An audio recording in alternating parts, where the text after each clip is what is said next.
Hi. Hello, So we've just been asked that Kuan Yin would like to come through and have some little Q&A with Anthony. So Anthony's just going to give you an overview of Kuan Yin while I just tune in. Yes, Kuan Yin is a Buddhist goddess of compassion and mercy. Um, the embodiment of compassion, Kuan Yin is known as she who hears the cries of the world. Um, One of Buddhists' most beloved, she holds a special place in the hearts of people of other faiths, including um, deities and Kuan Yin is the protector of women, children, sailors, fishermen, anyone in trouble, and the sick, disabled, and poor. Some Buddhist schools present her as male and female interchangeably. The idea is that a being of great realization who vows to forgo enlightenment until all sentient beings are liberated can manifest in whatever form will most effectively free beings from suffering. That's a brief introduction.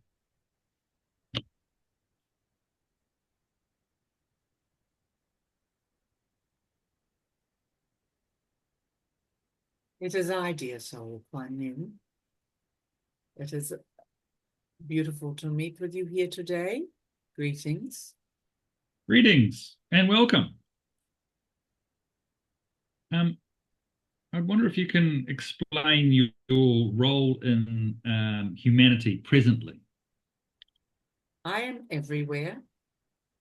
I have 1,000 arms with which to bring compassion to the human and to humanity at this time of the great shift on planet Earth.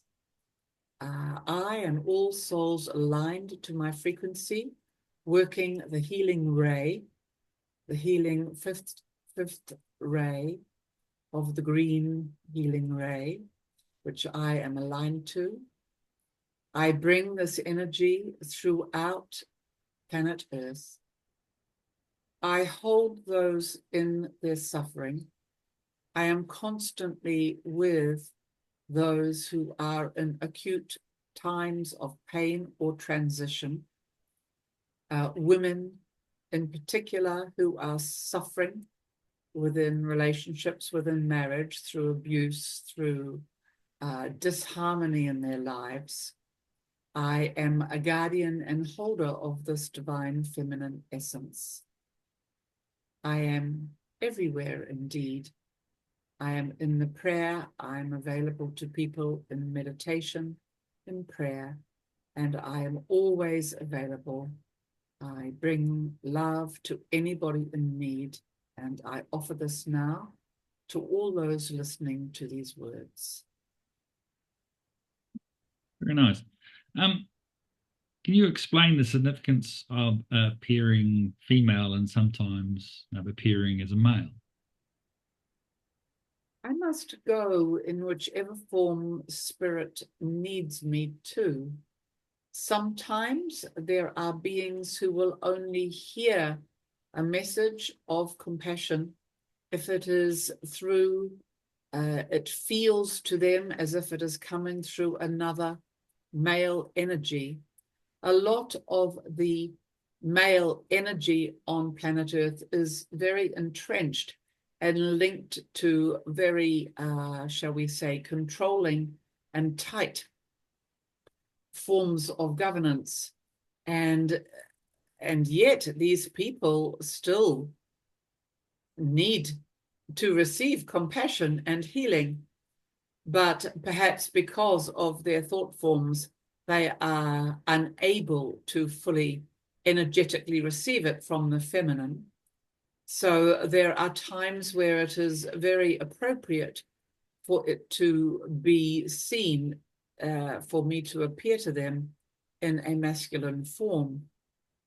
The masculine form also, of course, carries the frequency of,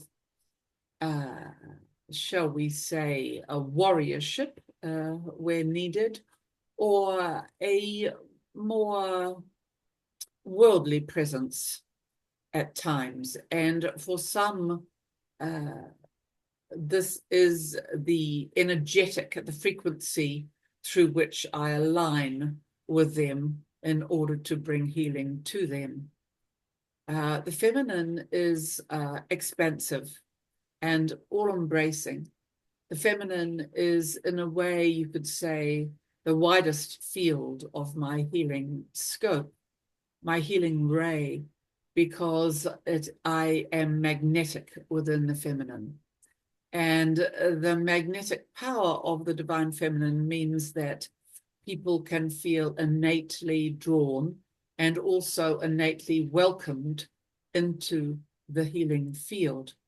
It is important, an important quality of compassion is self-compassion and the ability for people to truly forgive themselves. And this is going to be a large part of how I will be assisting humanity in this year 2025.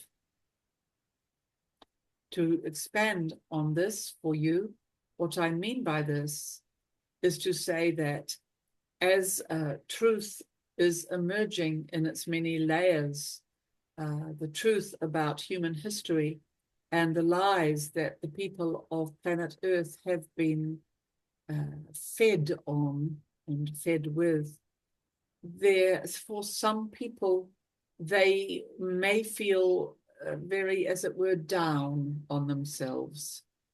They may feel, who was I not to see this? Was I stupid not to see what was right in front of me? There can be a lot of self-recrimination and beating up on self and others as these insights and truths come into general consciousness. I urge all to stay connected to self-love and self-compassion, to call on me for assistance at this time. It is not your fault. There are layers of reasons why humanity has not been able to know the truth. One of the most dominant forms is indeed the mind control that has been exerted for many hundreds of years upon humanity by the dark forces who have had access to off-world powers that are completely unknown by the general man living in the street over these centuries. You could not have known, dear souls. It is true that many have awakened to the truth for some time now, but these are more advanced souls or souls who, through their own trauma, have been, as it were, opened, not always with ease or pleasant, to this truth. But now it is a time where the truth will come to all, and I hope to be, I intend to be, I offer great healing through these months and years of the future to those who may indeed feel overwhelmed. And as I am urging, will benefit from surrounding themselves in self-compassion at this time, in self-forgiveness, in understanding that they have all been doing the best they could. Every human has been doing the best they could at this time. Is this clear to you? Yes, very, very clear.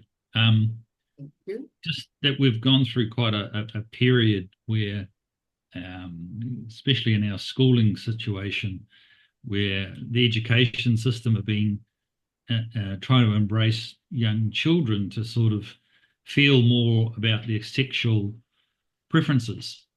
And some parents don't necessarily agree with this, some of this philosophy that's been foisted onto some of the younger children who haven't yet developed fully, and can be coerced into sort of thinking they're either the wrong gender or the wrong sex or some type.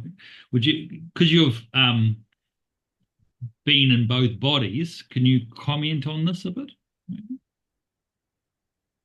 Yes. Sexuality is an act of the physical, of the material human expression. It is not always linked to the soul. The soul can be male or female. The soul is male or female. The soul is the primary aspect of the being that has not been split into duality. A lot of this drama and misuse of these terms currently on planet Earth is because it is suggested that for one to feel more at ease in their human body and more aligned to their true self, they must make these physical changes to their body. We understand there is a place for this. And indeed, if a aware, fully developed adult chooses to make these shifts and changes to find greater ease in their life on planet Earth, this is one of the free will aspects of planet Earth, that this can and should be available to those beings making this choice. But sexuality throughout the formative years is an energetic. It is constantly shifting within the young male and the young female, because the aspects of the inner feminine and the inner masculine are constantly playing out within the being. There are those still, women in female bodies and men in male bodies, who are still experiencing in their daily lives the dance of female and male within their beings. Again, in this world, partly through political means, it has become modern or groovy, as it were, that you get to act out these realities, that yes, I can be a man who basically desires a woman counterpart, but I may also have the sexual act with men. Likewise, I can have the threesome. I can have the two women and the man, or the two men and the woman, or as many as I like. I can be a woman who loves women one day, and I can be a woman who loves men the next. All of these things are possible. Of course they are, within the physical body.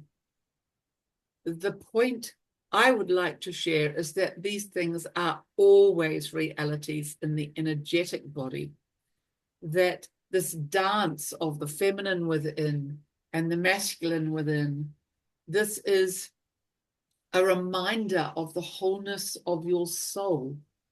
The soul contains all of these frequencies all at once. And certainly as we move to the higher dimensions, sometimes there is a lot of what would be called in this world asexuality, or moving beyond sexuality into an energetic wholeness. So it is part of the materiality of the third dimension, and that this construct about you can cut and chop and change the physical body, and this will make the person more whole, this is bound to disappoint, because the soul within the human being as it grows, if it indeed it is allowed to grow, will understand it was already all of these qualities anyway. In terms of a young child knowing what it wishes to be and what it is, this is very unlikely. Even in the same way, in the simple way, before every gender became a go-to place for earth beings, we were just dealing with the homosexuality and the journey of men growing, and often it was through their teenage years that they would discover that their primary sexual attraction was for another male, and likewise for the women. This is a very valid part of human experience. It has been described on the energetic level that often this homosexuality will appear in the life of somebody who has, for example, a male coming into this life in a male body, but still desiring men. I would suggest that that male has just come out of a series of past lives in which that soul embodied as female. Mm. And the soul has not fully had time yet to fully embody into the masculine and the ultimate expression of that masculine, which will be that it desires the feminine as its divine balance.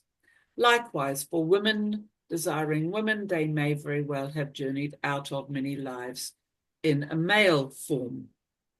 So you see, in the energetic world, there are many reasons why these gender fluidity aspects are deeply part of the soul.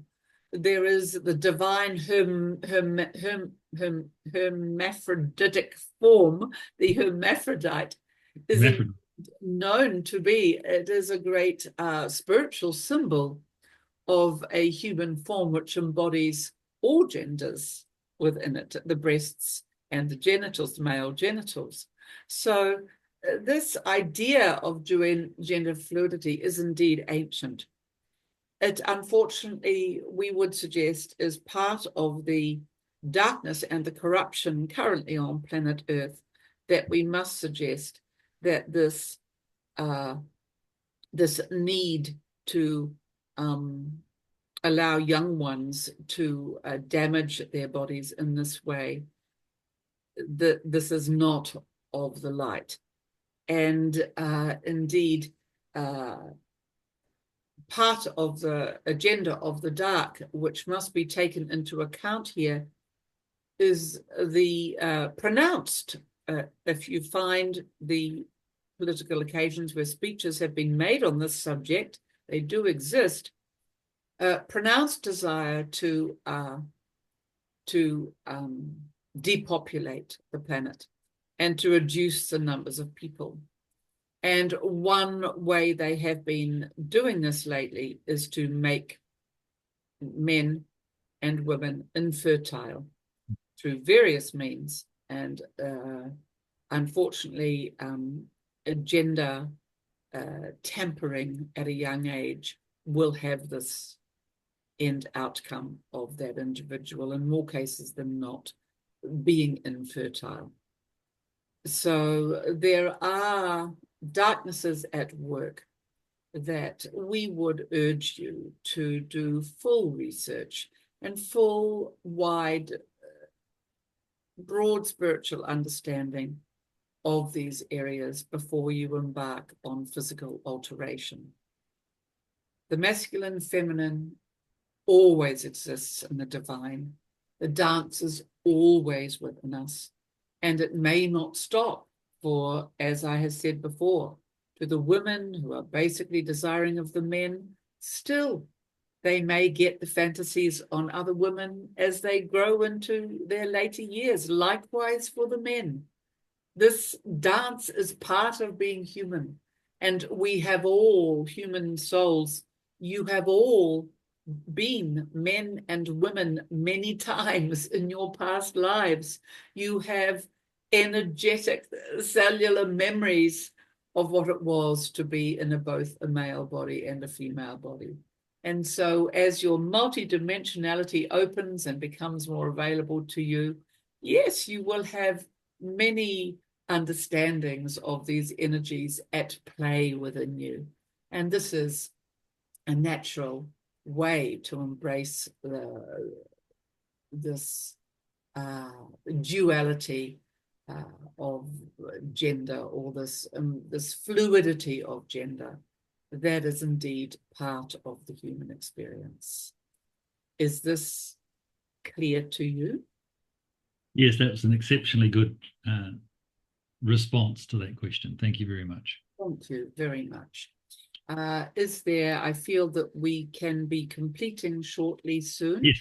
Is there another question that No, I think you've covered them all off very well. So I will send a message now to the beloved beings of planet Earth. I am one of a family of what is called ascended masters.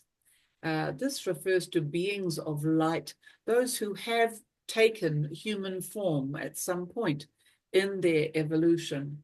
So in a way, this means that we contain within us a knowing of what, a memory of what it means to be a human soul. And this is a point where our healing is greatly strengthened, that we have had the experience one or many times on the earth plane ourselves, and we have traversed this path of enlightenment that is now on offer to beings on planet Earth. So we and my dear family here of Ascended Masters do seek to be of great assistance to each and every one of you at this time. So please, as I have said, do not hesitate to call on us, and understand that you are firmly in our embrace during this time of great transition on planet Earth. The story of my life is that, which contains a lesson, which is why I will share it with you now, because I know the channel here, Sylvia, in her work as a healer, and her community of healers often talk about this sense of, there is a phrase, anyway, it is an overworking of the compassion. It is actually where the compassion is so overused that it can run dry and even affect the health of the physical body. This is something that healers on your earth currently must be wary of. You must contain always the kernel of self-compassion and self-love before you offer your services to those requesting them, because the body and spirit must be kept whole and grounded in the healing work. In my case, in the myth of the story of the Kuan Yin energy is that I sought to give so much healing that my being split into 11 heads. And dear Buddha granted me 11 arms to go with the 11 heads, to offer more and increasingly more compassion. But then my arms split, they broke off, which is why often in the statues of Kuan Yin you see that I do not have the arms, the hands, because it was too much for the 11. So then the final gift that the great Buddha gifted was 1,000 arms, 1,000 arms of compassion. And this is the form. And we are saying that this is also bears a relationship to the group which we channel through here, the group of 100, because 100 is indeed an aspect of the 1,000. And we are saying there are many ways that we are wishing to reach you to bring our compassion to humanity at this time. So blessed be, dear souls, and I hope to see you again. Blessed be. Thank you.